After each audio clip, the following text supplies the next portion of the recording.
마귀의 일을 멸하려 나타난 예수. 요한일서 3장 7절로 8절 말씀.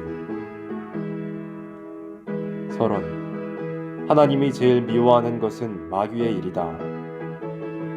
하나님께서 마귀도 일할 수 있게 허락하는 것은 하나님의 일을 하는 자의 충성과 진실을 보자는 것이었으나, 인간들이 모두 마귀에게 먹힘을 당하는 것을 볼 때 하나님은 슬퍼하시기보다도 마귀를 없애자는 진노가 있을 수밖에 없게 되었다.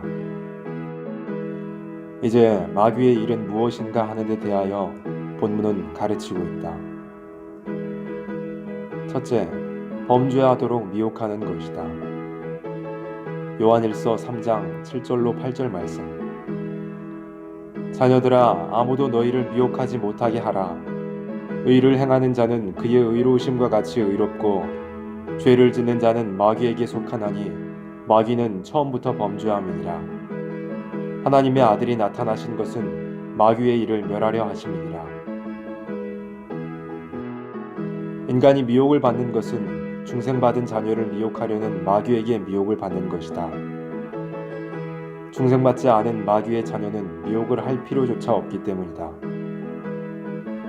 미혹이라는 것은 자기가 옳다는 생각이 나게 만들고 하나님의 말씀을 자기 생각에 맞춰 해석하게 하는 것이다.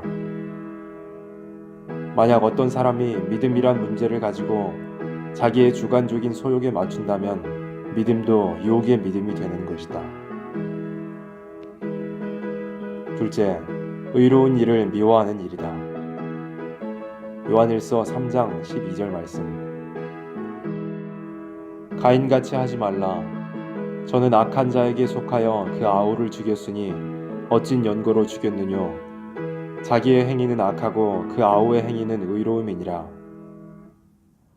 사람이 의를 사랑하면서도 미혹을 받는 죄도 있고, 의를 미워하여 악에 속한 자도 있는 것이니, 고의적으로 의를 박해하고 의를 미워한다는 것은 마귀에게 완전히 속한 자라고 볼 수 있다. 이것이 가인의 범죄라는 것을 본문은 말하고 있다. 셋째, 예수님의 도성 인신을 부인하는 일이다. 요한일서 4장 2절 말씀.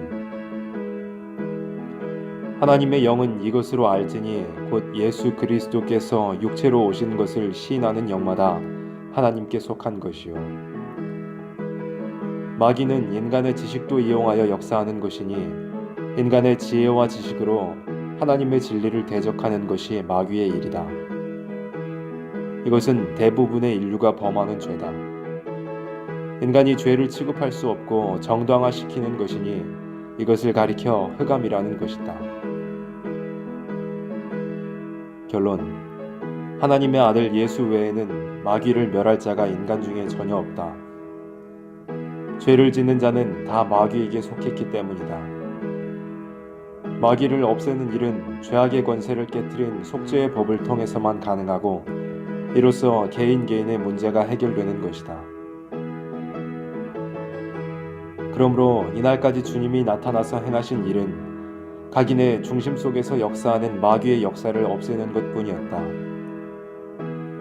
그러나 구름 타고 다시 오실 때는 전 세계 인류를 미혹하는 마귀를 없애는 동시에 그때까지 회개치 않고 마귀에게 속하여 사는 자를 전멸하는 것이다. 이것은 첫째, 인격을 이루기 위한 것이요, 둘째, 새 시대를 이루기 위한 것이다.